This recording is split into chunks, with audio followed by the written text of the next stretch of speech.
Well, I appreciate the opportunity to visit with the horse volunteers. Um, it's been a while since I've done some programming with you guys, and so Chris came and visited with me, and she encouraged me to kind of go back to some basics with some things. The slides that I'm going to talk through today, it's kind of the top things that you need to know about what is 4-H and why we do what we do. There are some handouts that complement that. Chris, by the time we're through with this, if you can kind of give them an idea of where those will be made available or how they'll be made available. Can you do that for me? Absolutely. Okay.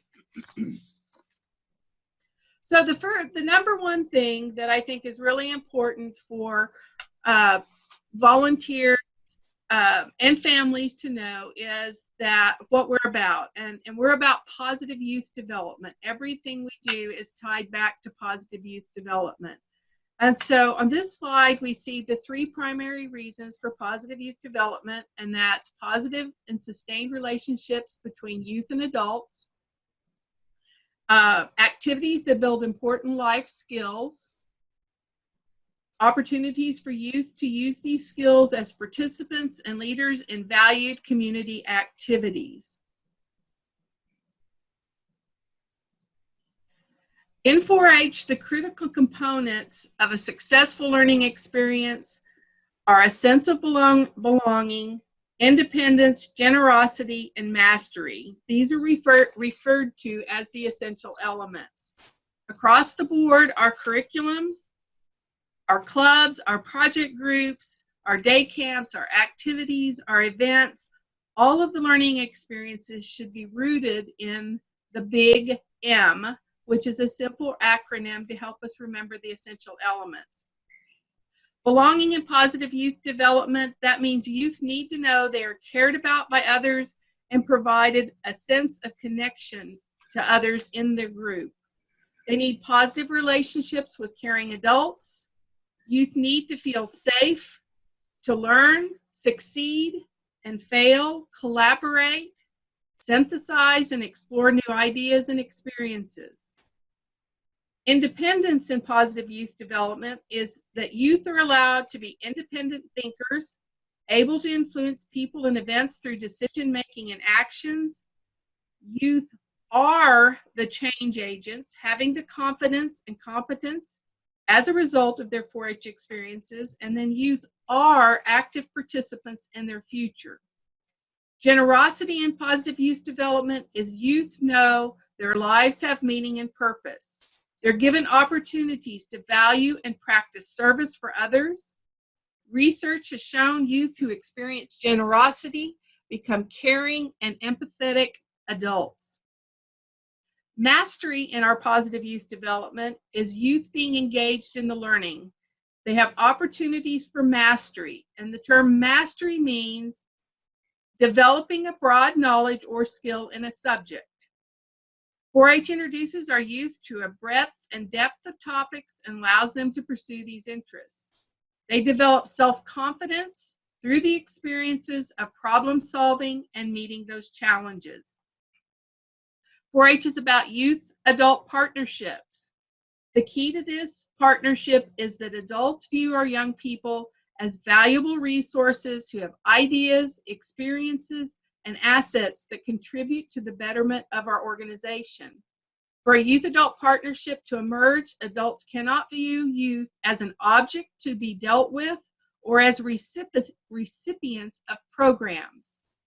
As parents and volunteers, we need to be reminded the objective of any 4-H activity or event is education that encourages life skills development.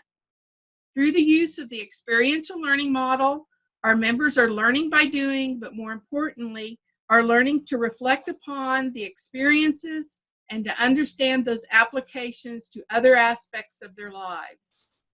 So right here, and I'm not sure how many folks we've got on, but I'd like for those who are on to tell me their thoughts about positive youth development after what I just talked about. So what are your reactions? Yep, you can speak or type in the chat box, and then if viewers on Facebook Live, you can type in and I can just read it out loud. So, any thoughts about positive youth development? And right now, Chris, I can't see the chat, so I'll let you monitor that. I don't know where it disappeared to. It should be if you go to the top where you have your screen control, where you can share screen or stop sharing screen. There should be a little icon. Okay, it finally came back. Okay. Yeah. So what are your thoughts about positive youth development out of what I just covered? Is it things that are happening in the programs that you're doing, in the community clubs that you're part of, in your county program? Thoughts about positive youth development? So far, I have no thoughts from my Facebook group. Okay, what about you, Chris, from what you heard? I guess my thoughts are it's really important to let the kids, if they're going to master a skill, also to fail and learn how to fail and go through the process. I always think we're oftentimes super results oriented and rather than process oriented. And I think that's an important point. Okay. Anybody else want to chime in? Because I'm going to have more screens like this. So this is not about Karla talking. Well, now that I know that I'm going to be called on, I'll be ready. Oh, we do. Can you see that? Okay, what's that? Okay, we got. From Beth. Nope, I'm not seeing anything in chat. Yes, so Beth, let's see. Steve, everyone, things the kids do with leadership on how to do it, show them, and talk to. So we've got some chat there. All right, good. So we'll give you a thumbs up on that one. We'll call this our warm-up round. How's that? That's good. Another thing that's important to know as volunteers is the variety of delivery modes that we have in our 4-H program. You might not be aware of all the different ways that Extension delivers 4-H programming within your community. First and foremost is project work. And I'm going to talk more about this one in number 3. But right here, what I think is the most important thing to understand is the project is the spark, and you guys are unique in that the young people that participate in your program, their spark is that horse. And so they're coming to you with an interest. The young people in a community club might not know what their interest is going to be or what their spark is. But the other thing that's important about project work is to think about it as being the gateway to the child. And so when you think about it that way, and a gate that swings both ways, first of all, I as a young person can exit my yard and come into your world and experience it, or 4-H can come into the child's world and be a part of it. And so that's what I think is so important about project work is it can be that thing that makes a difference in a child's life. So it's extremely important in our program. The second one is clubs. And so I'm going to spend a little bit more time on it than the other delivery modes. But a club's going to be a group of members who learn and practice cooperation and leadership through fun and educational programs. Our clubs are an extended family. Clubs encourage fun and enjoyable experiences both for the new person and our existing members and families. They focus on educational experiences which complement and enhance the public schools. They embrace and practice the essential elements, the experiential learning model, and our youth-adult partnerships. Our clubs encourage opportunities to practice decision-making skills. Youth participate in meetings, making motions, asking questions, serving on committees. Clubs are run by youth officers, supervised and instructed by a caring adult. Our clubs are a venue for cooperation. Just by coming and participating in a club, we're promoting cooperation. Leadership development. Our young people are engaged in the meeting, serving on committees, and they're gaining skills for them to be effective officers. Our clubs encourage communication skills by teaching youth to be an active listener, to share ideas and reports, to be part of a discussion, in doing a show and tell, a speech, a demonstration. It could be writing a short story or a poem about an experience. It could be making a display or a poster. Communications is many, many things, and a lot of times we have tunnel vision that it's only about public speaking. Clubs can encourage new ideas. Youth can be exposed to diverse ideas, lifestyles, people, and even cultures. Our clubs encourage knowledge and skill development. Small groups of youth and adults within the club are going to form project groups and learn about that project. Clubs provide a venue for pride and group effort where you can celebrate accomplishments of individuals, accomplishments of service projects the group does together, and we can give peer support. And lastly, our clubs are a place to develop self-confidence. Members are surrounded by people who care about them and their best interests. Then we have our SPIN or our project groups, and SPIN is an acronym for special interest groups.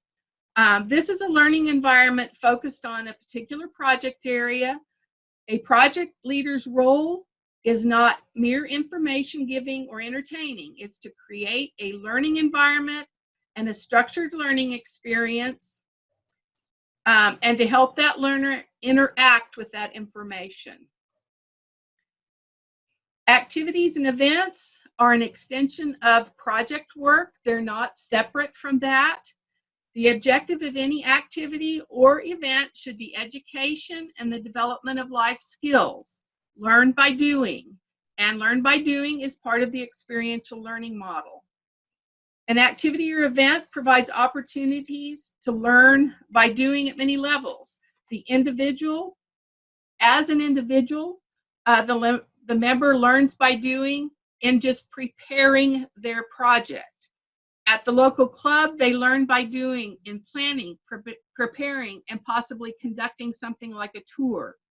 At the county level, they learn by doing when serving in a leadership role where they might be actually planning and implementing a countywide activity or event.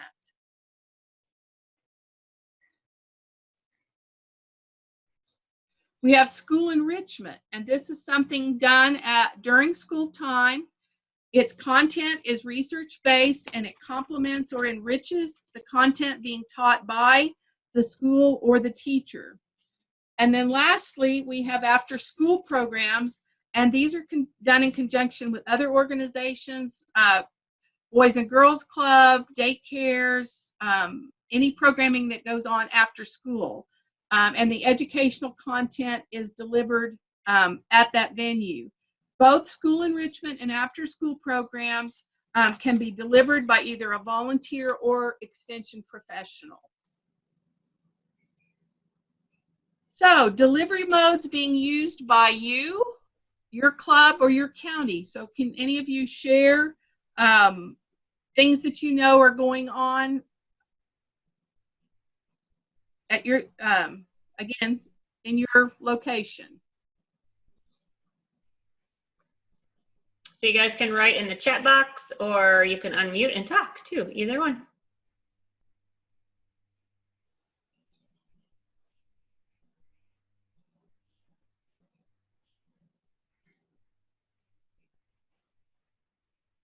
Like they're scared, Karla. Oh, don't be scared. There's not a wrong answer.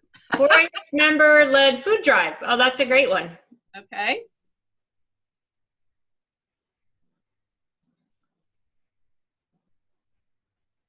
At our club, Mutual 4-H here in Washington County, we do a lot of service work. From Christy. Okay. What kind? There was a fair last month, and have some cupcake wars or cooking things. Okay. So far we've had project work related, so citizenship being done by an individual, and then activities being done by a club. Very good. Okay. So we've got Who's awesome? You're awesome. Very good. Very good. Thank you for your participation.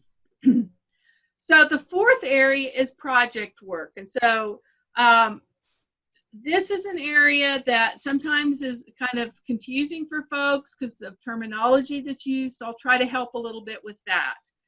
The term 4-H project work is in reference to a single project, and that could be horticulture, food, safety, or horses. Projects are defined by objectives, knowledge, skills, and life skills that the youth are expected to master and use as a platform to explore other related interests. And so the information is already outlined, and those young people need those basics to build upon their interests. When we use the term project, it's in reference to an individual parts or short-term goals of that 4-H project area.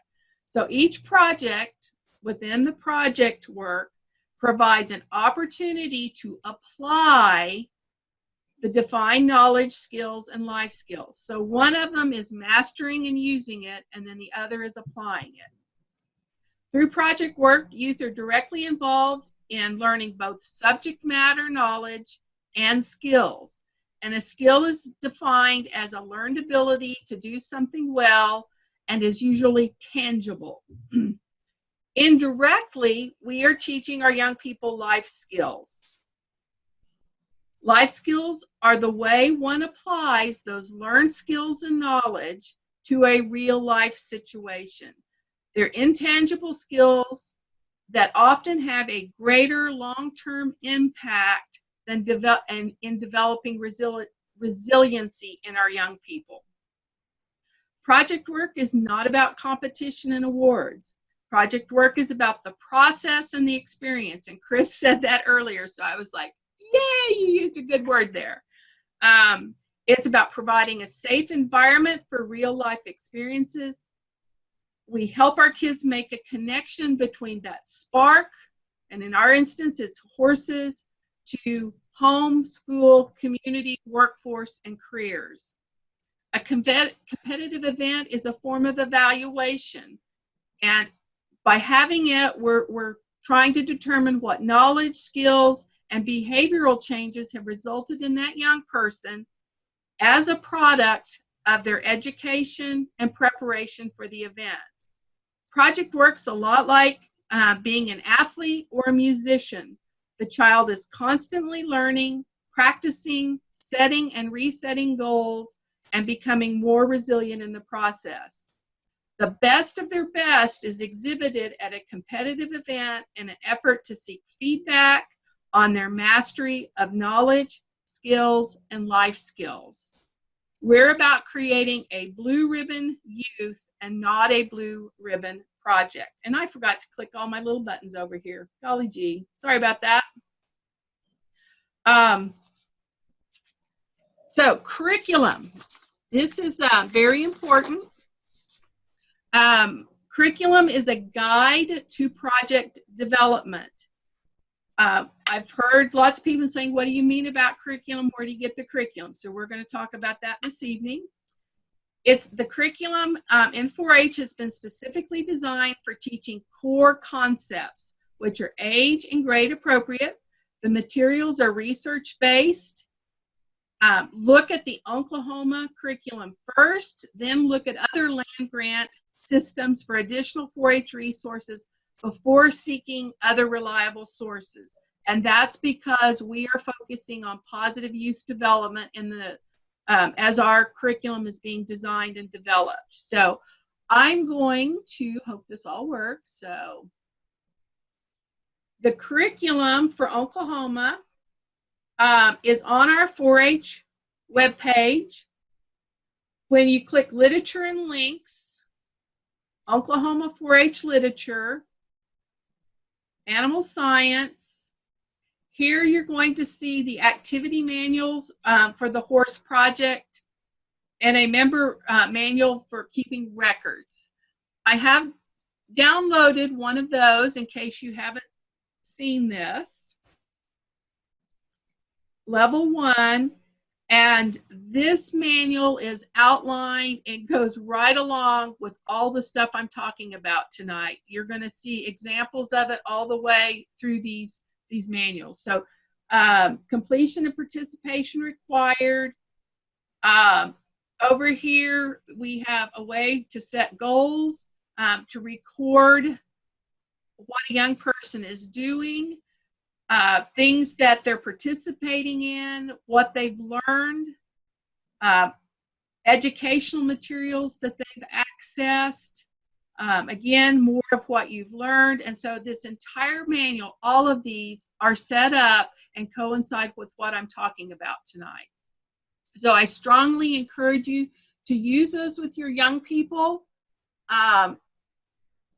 and get creative in ways to make it fun for them to do it.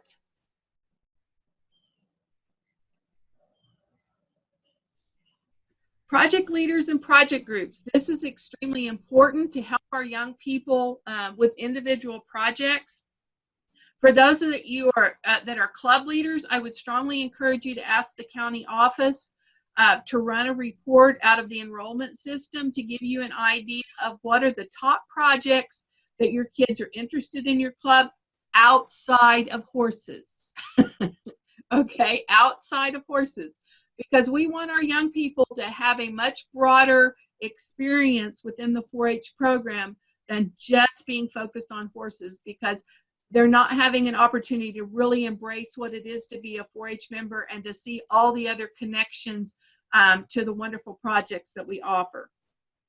So to be a project leader of a project group, a volunteer with subject matter knowledge, or it could be someone who has a desire to learn right along with the kids in serving as a project leader. So that's, if you've got an interest to learn with the kids, that's great, and you can do that, or you may be an expert in something.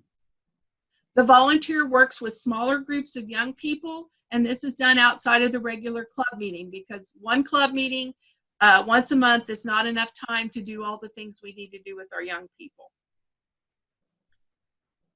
A well-rounded 4-H member, some things to think about in the 4-H ritual. When we're doing the ritual with our clubs, the question is asked, for what is the head trained? And our response to that is to think, to plan, and to reason. And this is being carried out in project work, in our clubs, in our leadership, and in our citizenship opportunities. A well-rounded 4-H member is going to learn to plan their work and to work their plan. They're going to explore other projects and opportunities. They're going to branch out and take advantage of other 4-H experiences. It might be a healthy living fair, a food science project, doing something with expressive arts, a natural, for those of you with a horse project, is learning more about agronomy, horticulture, or plant science. One you might not have even thought about is textile sciences, but that is very applicable to your project because of the textiles that are used to wrap the legs on your animals, the bandages that are created for doing that science, the blankets, the tack, the clothing that you wear. All of those things are related to textile science, and a lot of research goes into that to provide those products that you're using. As a result, our young people start to make connections between projects, and a lot of times that's referred to as piggybacking. So if we look at something like horse physiology and anatomy, the fundamentals of that, well, as we start to work with our young people in the experiential learning model and in the reflect and apply process, we start to say, okay, we've just talked about how you might massage your horse and what part of the physiology or anatomy that's affected. So how else could that apply to your life? And start asking them open-ended questions so that they start thinking about, well, I have a hip just like a horse has a hip. With what we learned today, have something that would apply to human physiology and anatomy. And so starting helping them to make those connections, which then relates back to the 4-H Health Project. If we look at the horse project and Why do we warm up our horse and why do we cool down our horse?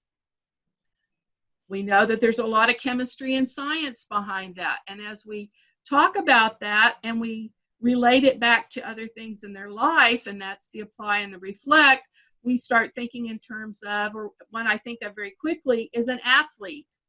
And why do they warm up? Why do they cool down? The same principles are in place. So we want our young people to start making those connections.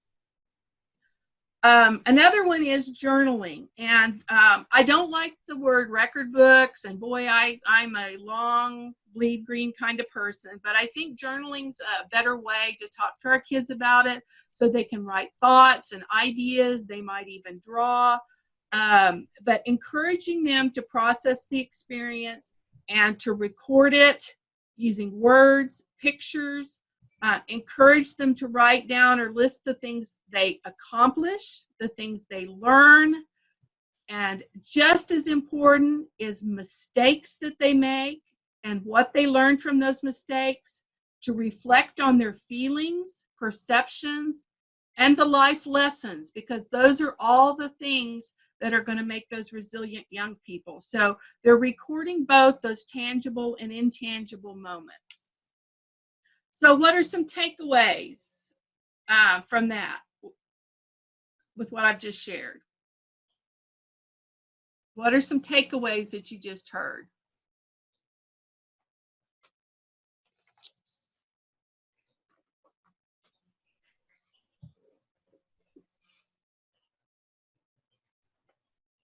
Okay, you guys can chat or speak, either one.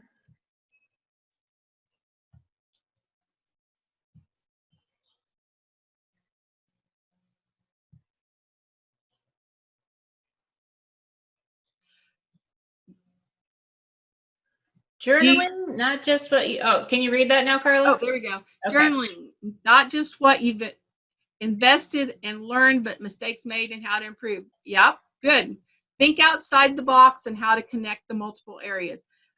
Excellent, Beth, excellent, because there are so many different ways that things can connect and work together.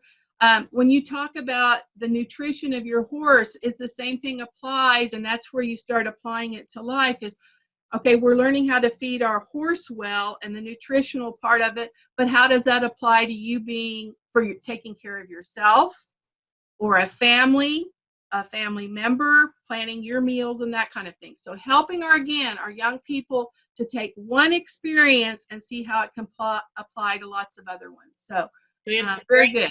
Great thoughts from Micah, where she, her takeaway was the need to branch outside of the horse group a little bit more, so that connection to other projects.